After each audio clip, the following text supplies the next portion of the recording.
Welcome to a little bit more podcast. I know Easter was a little bit ago now. We're over a week out, but I'm still thinking about Easter candy. Do you have a favorite Easter candy of all time?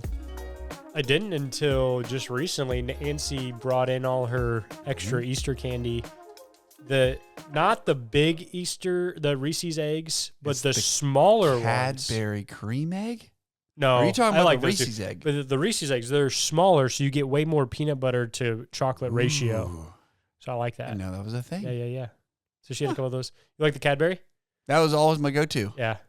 But similar Nancy's, she's the featurette of the podcast here. Yeah. They're tiny ones though. Yeah. I don't know where she found this miniature candy. So on Good Friday, before the service started, a kid behind me asked, "So what's your favorite Easter candy?" And I hadn't had those yet, so I said, like the jelly bean Starburst, and he goes, "Those are gross." And I just like he didn't skip a beat. He's like, Yeah. "Those things are gross." They're not gross at all. They're Man, delicious. am I out of touch with all this? They're delicious. Yeah, I think so too. Anyway, sidebar. Sidebar. So this past week, we just started a new series called Embracing the Great Commission. Yeah. And it's one of those things that if you grew up in a church, like it's a pretty common known passage of scripture. But I think oftentimes we don't back up enough in the passage to really get a wider lens of what's actually happening.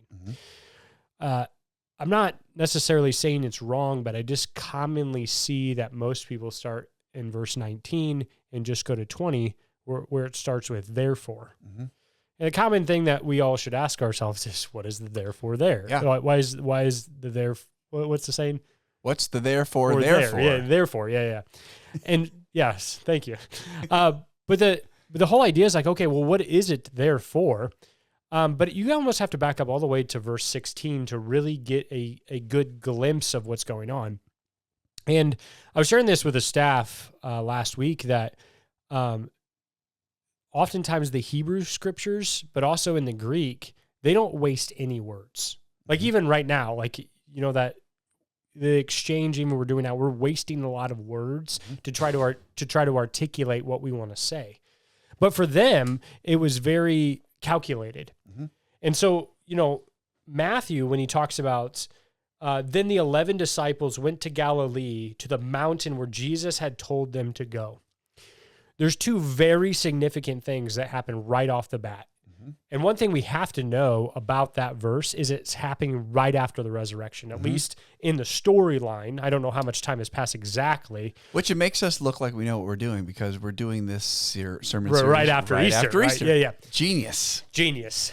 But there's two things that I don't know if you pick up on either one, but there's two very significant things that are happening in this verse.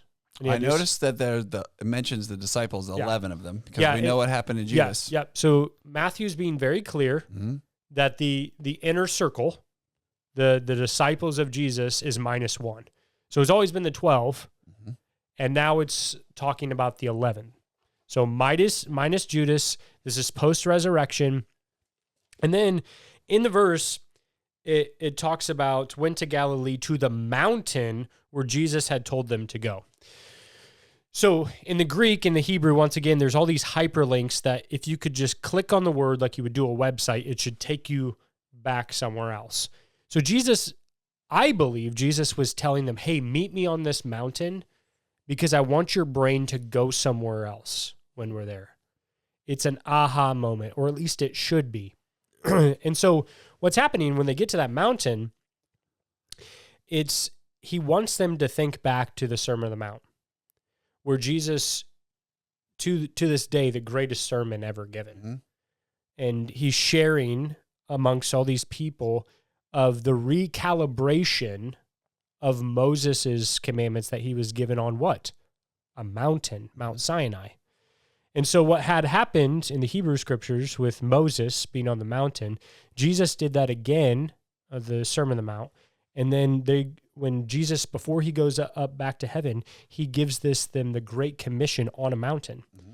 And so we call Jesus the new Adam because he restored relationship with God through death, because sin came into the world through that. And so he restored that, but also he restored the commandments or recalibrated the commandments that were given to Moses. So it's really fascinating that if you miss that point, you're cheapening what Jesus is trying to tell us within the Great Commission. One thing I thought was interesting when you brought this up, like it says that when they saw Jesus, they worshiped him, but some doubted. Yes. That's shocking to me. Yeah. Because they've already gone through a lot. Yeah. And Jesus died. Yeah. And he rose again. Yeah. And they're chilling with him on the mountain. What are some of these guys still doubting? Like, that's crazy to me. Yeah, but it's also mankind. Yeah, you're right. Right. So it still blows my mind. We have the most proof that any generation has ever had. We have the most information that any generation has ever had. And we still have And yet still people have the great divide, right? We have exactly what this verse says. Some worship and some doubt. And we're not talking about just non-believers. We're talking about people that attend Grable Missionary Church. Mm-hmm. That some come here to worship and some are here and they doubt. Mm-hmm. And it's interesting that it still exists here. Yeah. And he's talking to disciples. Mm-hmm. He's not talking to someone that has no idea, that has never experienced it. He's talking to disciples, followers of Jesus, and they are doubting. Yeah, that's crazy. It's very profound. So as he's talking to modern day believers in 2025, there will be worshipers and there will be doubters. Mm-hmm. So yeah, I mean, I would say that is very fascinating. Once again, he's not wasting any words at all. But then it goes on, and Jesus came to them, all authority in heaven and on earth has been given to me. This might shake some people up a little bit, but it says all authority has been given to me. Mm-hmm. So does that mean that he didn't have all authority? It will make you pause and think a little bit. Deep questions with Kevin Brown. Deep questions, Kevin Brown. You know, not to shake anyone's faith, but I think once again, the writer, Matthew, is trying to get you to think back to some other time. When Jesus was on the mountain, once again, with the enemy, with Satan, and Satan says, I'll give you all this. All of the kingdoms will be yours if you just do this one thing. Mm-hmm. If you give into this temptation, it would all be yours. And Jesus knew that the last enemy was death. Mm-hmm. We read that in 1 Corinthians, that the last enemy is death. And so when he conquered death, now all authority does belong to him because the last enemy has now been defeated. Mm-hmm. He's just done it. Right. It's the already, but the not yet. Mm-hmm. You and I will still die a physical death, but we have hope in Jesus, the faith in Jesus that we will be like we were created to be eternal beings with him. We're all eternal beings, but it's whether we're going to be with him or not. Mm-hmm. So it's interesting. You should pause when it says all authority has been given to me. Mm-hmm. It's been given through him, through his resurrection. Now he is conquered all of the last pieces that he needed to conquer. Mm-hmm. They are all in his hands now. It is finished. It is finished. Mm-hmm. So that piece, sometimes if you don't pause, you just go, yeah, he's always had the authority. No, he needed to conquer death. Mm-hmm. And he did. He restored in right relationship with God. Now, this is where most people typically pick up. It says, therefore, go and make disciples of all nations, baptizing them in the name of the Father, the Son, and the Holy Spirit, and teaching them to obey everything I have commanded you, and surely I am with you always to the very end of the age. End of the book. End of the book. Mm-hmm. So there's a couple things that I'd like to highlight in this is the inclusiveness of the language, but also he has all authority, and that we are to obey everything, and that he's always with us. It's a beautiful promise. Those things have to be noted. Mm-hmm. So he is all powerful, that we are to be obedient to all the things, not picking and choosing. He will never leave us nor forsake us. Mm-hmm. Those things are all talking to disciples. And I said we'd come back to that word. That's what this whole series is about, right? It's why we have decided to staff that position with Michael. Mm-hmm. This is the big deal. Right. Mm-hmm. So Michael's coming in not to run programs. That's not a disciple. I love how John Mark Comer describes it, that a disciple is a noun. It's who you are. Mm-hmm. we are not doing something. It's not a verb. Because the church has gotten into that the last couple of decades. Like, who are you discipling, or Right. you know what I mean? It's not a verb. Yeah. It's not a verb. It's you either lead. You either are or you are not. Mm-hmm. You either are a disciple of Jesus Christ or you are not. Yeah. And that's why I use the language holistic, because he said he will always be with you. So his presence will always be with you, but will your attention always be on him? Mm-hmm. That's the bigger question. Mm-hmm. So a couple of things that the DNA of Grable, we are about to turn this corner that we need to be ready for. I don't want to blindside anyone, but we're moving towards this discipleship pattern. And it's, if you're paying attention, it's already starting to happen. It's been there, right? Mm-hmm. But a couple of things, I want to go back through the verse and spend the rest of our time kind of jumping into the 5 things that we talked about on Sunday. Is the first thing is you got to recognize that there is a discipleship gap. Mm-hmm. And it has been that way since Jesus went up to heaven and left us with a spirit. Otherwise, he wouldn't have said to go and witness to all nations. Mm-hmm. If we didn't have to go and do something, there wouldn't be a gap. So there's still this ongoing mission, the Great Commission, Mm-hmm. that there needs to be work done. There's kingdom work. So we have to recognize that there is a gap and a need for us to tell people about Jesus. Jesus doesn't need us. Mm-hmm. He allows it to happen, and he wants us to do it. He is, once again, all authority, Mm-hmm. but he is entrusting us with that authority to go and do the kingdom work, which is incredibly humbling. Mm-hmm. Why does he trust me to do that? Right. I don't know, but I'm very thankful he does. Mm-hmm. So that's the first thing. The second thing that I think Grable actually really embraces well is that we're designed for community. Mm-hmm. Like, I think we do community really well, that we embrace people in that. I love that people oftentimes call this place home. Yeah. But to intentionally be in a faith community, Mm-hmm. that it's centered around what? It's centered around what God has given us and who God is, and that the celebration goes back to him. Mm-hmm. The credit goes back to him. So we're designed for community, not with just one another, but also with God. Yeah. There's no greater reminder of this to me than the C word when we go back 5 years ago to COVID. Yeah. I mean, isolation. we were shook to our core Yeah. at how much we need community Yeah. in those moments. Yeah. And I want to drill down a little bit more on that isolation word Mhm. in just a second.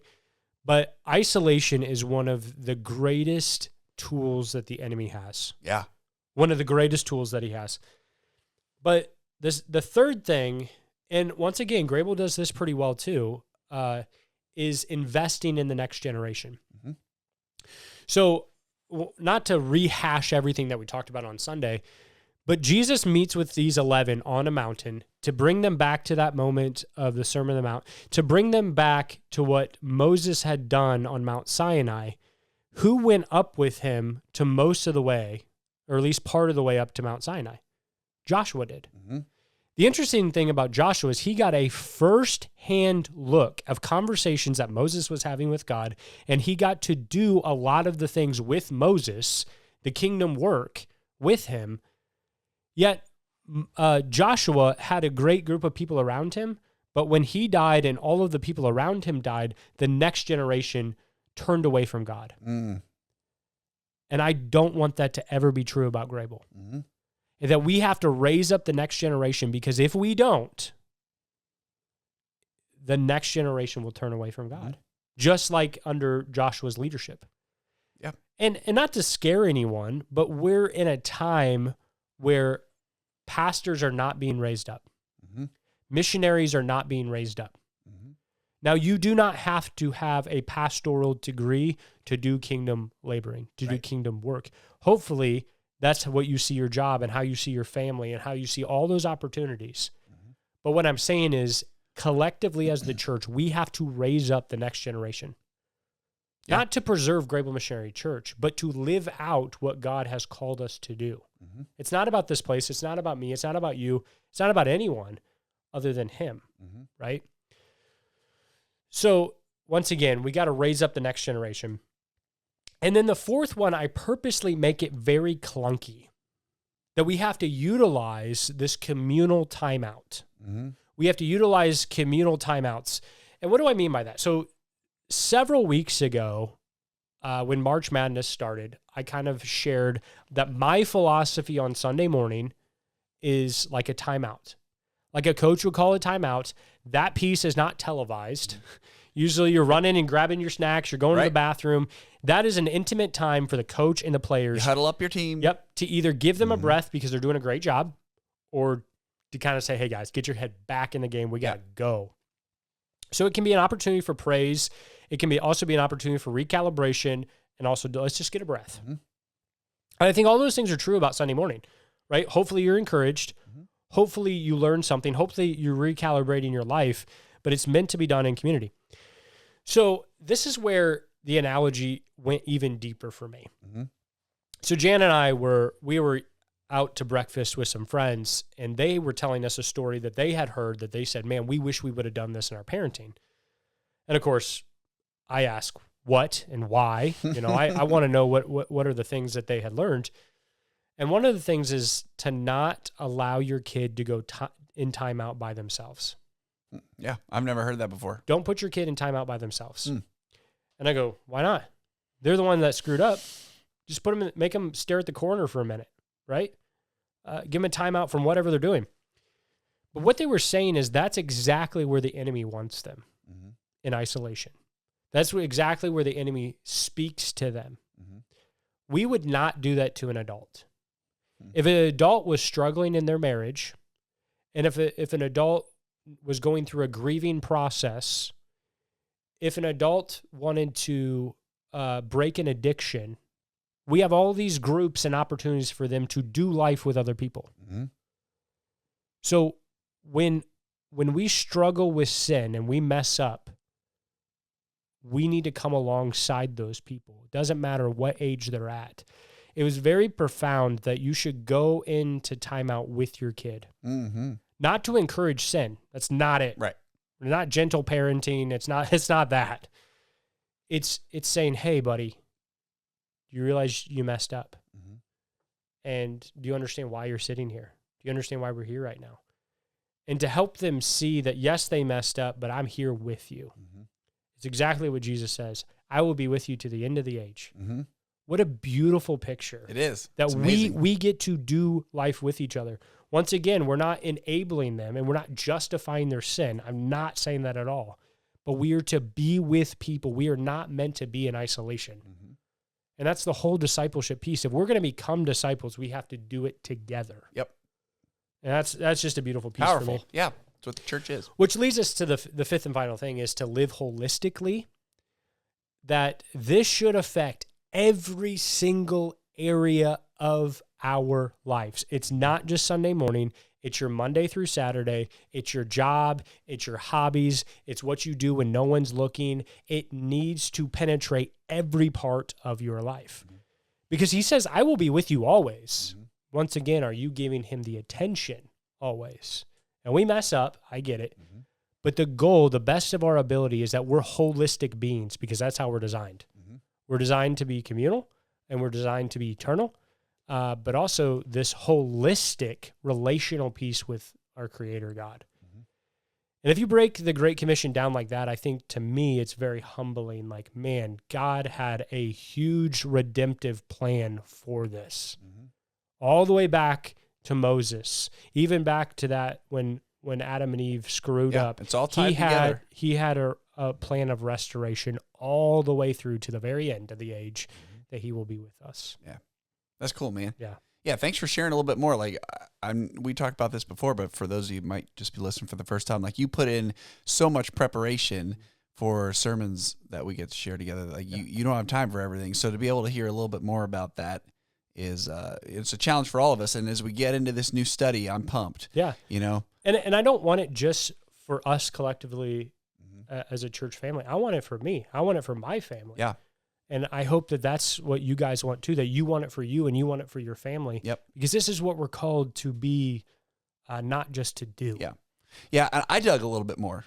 Yeah. So this is what I'm always curious about more of the story when I'm reading in the Bible, like, man, I wish I would know a little bit more about that. So in Matthew, like, boom, book done. Yeah. So I was like, all right, what do the other gospels say? So I looked up in Mark and Luke, and they go on to both explain right after this, Jesus was taken up to heaven and sat at the right hand of God. So this is like all happening, boom, right then. Yeah. And I thought that was so cool. It made me think of, of all the things Jesus could have left us with as the final words of him being here on earth. That was it.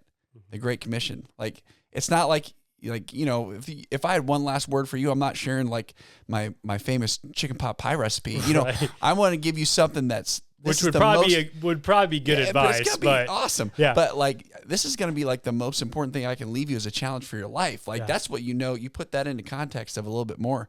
Man, this is Jesus. Literally, the next thing that happens is he goes up. He's taken up in front of the disciples. That's super cool. He leaves them with that challenge. Like, all right, y'all, I was with you here. We did a lot of cool things together, but now you guys go get to work. Right. Keep it going. Yep. Get out there. And so that's our challenge even today. Yep. And the humbling piece that he entrusts us with this authority that he already owns. Yeah. He wants us to be a part of it. So and it shouldn't be intimidating. It should be exciting. Yeah, we should be good. So I'm looking forward in these next couple of weeks to seeing Michael's going to take the reins a little bit, and now that he's discipleship dude, official title, he'll be sharing with how to do that a little bit more practically in our lives, and I'm excited to hear it. Yeah. So awesome. It's a little bit more. Have a great week. Later. See you guys.